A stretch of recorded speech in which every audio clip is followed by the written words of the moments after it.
આપણે ડાયમેન્શનની અંદર સમજી છીએ, ડાયમેન્શનની અંદર કઈ આપણને ખ્યાલ ખરો કે આપણે કયા ડાયમેન્શનમાં જીવી છીએ? એ કઈ ખબર? આપણે અત્યારે કયા ડાયમેન્શનમાં જીવી છીએ કઈ ખ્યાલ હોય કઈ બધાને? ડાયમેન્શન ક્યાં ક્યાં છે ખબર છે? લંબાઈ, પહોળાઈ ને ઊંચાઈ. એટલે 3 ડાયમેન્શન છે એ તો આ સ્થૂલ વસ્તુ ઇન્દ્રિયો એને પકડે.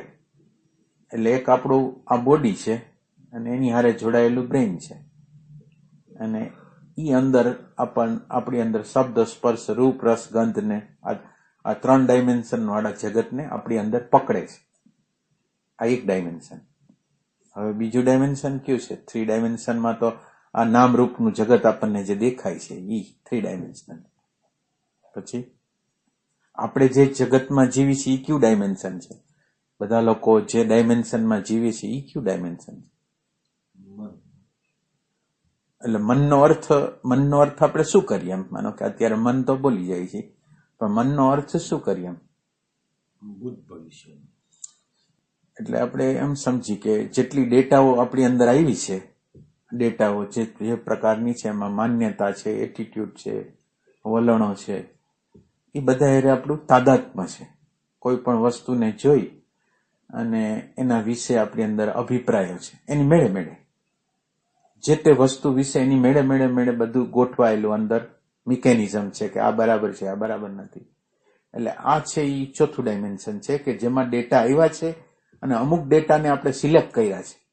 અમુક ડેટા ગમે છે, અમુક ડેટાની અંદર નથી ગમતું, એવું સિલેક્શન છે, ગમા છે.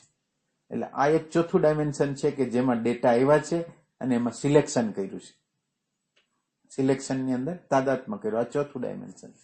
ઓલું 3જું ડાયમેન્શન હતું, અને આ સાયકોલોજીકલ જગત છે. આ સ્થૂલ જગત નથી. આ સ્થૂલ જગત છે એ આ વ્યવહારિક આકાશની અંદર રહે છે, અને આ ચિત્તનું જ આપણું સાયકોલોજીકલ જે જગત છે એ ચિત્તના આકાશમાં રહે છે. આપણું સાયકોલોજીકલ જે જગત છે એ ચિત્તના આકાશની અંદર રહે છે. એટલે ઈ એક ચિત્તનું જે ડાયમેન્શન છે એ 4થું છે. અને ચિત્ત એવી વસ્તુ છે કે ચિત્ત છે એ ચૈતન્યનું પ્રતિબિંબ, આપણા કોન્શિયસનેસનું પ્રતિબિંબ પાડવાની ક્ષમતા છે. એટલે ચૈતન્યનું પ્રતિબિંબ આપણી અંદર ચિત્ત થ્રુ પડેલું છે. એટલે આપણી અંદર એનું પ્રતિબિંબ ચૈતન્યનું પડેલું છે. એટલે ચૈતન્યના સ્વભાવો આવેલા છે. ચૈતન્યના જે સ્વભાવ છે આપણી અંદર આવેલા છે. ચૈતન્યનો સ્વભાવ છે ભાન, તો એ ભાન આવેલું છે. ભાન એટેન્શન થ્રુ આવેલું છે. આપણે અત્યારે જે એટેન્શન કરી છે એ આપણા ચૈતન્ય સ્વભાવનું પ્રતિબિંબ પડે છે. એટલે હવે ચિત્તની અંદર ચિત્ત છે એ નીચે ડેટાઓ સાથે જોડાયેલું છે અને ઉપરથી ચૈતન્ય હારે જોડાયેલું છે. 2 વસ્તુ છે. ચિત્ત છે એ એક ડેટા હારે જોડાયેલું છે અને ઉપર ચૈતન્ય હારે જોડાયેલું છે.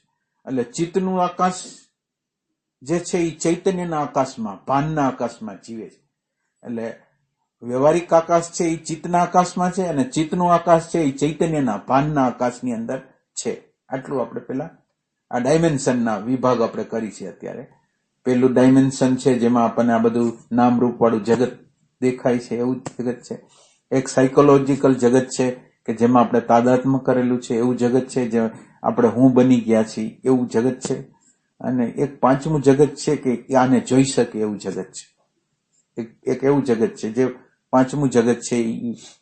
એટલે આપણે જ્યારે ચિત્ત છે જ્યારે એના મૂળ સ્ત્રોત તરફ જાય ત્યારે અવેરનેસનું તત્વ આવે, અને ચિત્તનું તત્વ જ્યારે એટેન્શન થ્રુ શબ્દ, સ્પર્શ, રૂપ, રસ, ગંધ તરફ જાય તો આ ડેટાઓ શબ્દ, સ્પર્શ, રૂપ અને નામ રૂપના જગતની અંદર ફસાઈ જાય. આ એટેન્શન છે એ ફસાઈ જાય છે કોઈ પણ નામની, કોઈ રૂપની અંદર, કોઈ શબ્દની અંદર, સ્પર્શની અંદર, રૂપની અંદર, રસની અંદર. એટલે હવે આપણી યાત્રા જો આપણે કરવી હોય તો આપણો એક છેડો છે એ કોન્શિયસનેસ ભાનની અંદર હોવો જોઈએ.